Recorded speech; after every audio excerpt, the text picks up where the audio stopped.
Mr. President, and I want to wish you well and congratulate you again on your re-election. You're doing an excellent.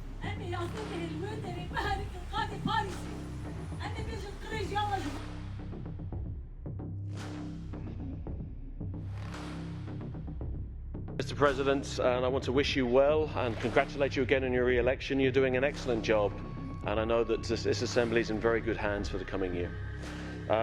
In this, my final contribution to this Assembly, I want to raise the failure of this institution to address the long-standing injustice and repression meted out to the Kurdish people.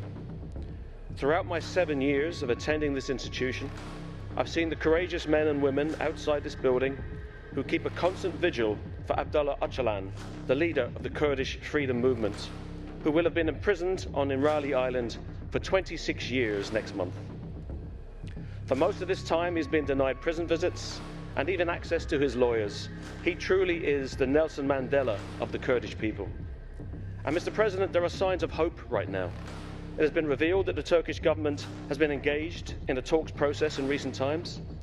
Dialogue is crucial, but for real negotiations to take place, Erdogan must have the courage to release Öcalan, to enable him to approach these talks from a position of dignity and fairness. I am also calling on the Turkish government to stop bombing and killing civilians in the autonomous administration of northeast Syria. We simply have not addressed that issue at all. The situation in Syria is very uncertain. The new HTS regime, which has its roots in ISIS, has been welcomed by the West, and there will be few tears for Assad, but the early signs are not promising.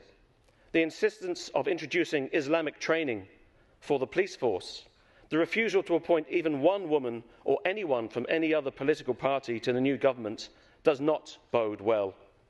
This is why Öcalan's vision for a grassroots, democratic, multi-ethnic society based on tolerance, inclusion and equality is needed in the region now more than ever.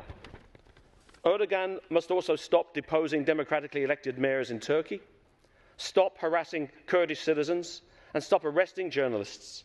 All of these activities fly in the face of the principles of democracy, human rights and the rule of law. Colleagues, there is an opportunity now for a brighter future across this region, but it can only come about through the inclusion of the Kurdish freedom movement. The Council of Europe needs to step up now and play a positive role in defending the human rights of all peoples in this region.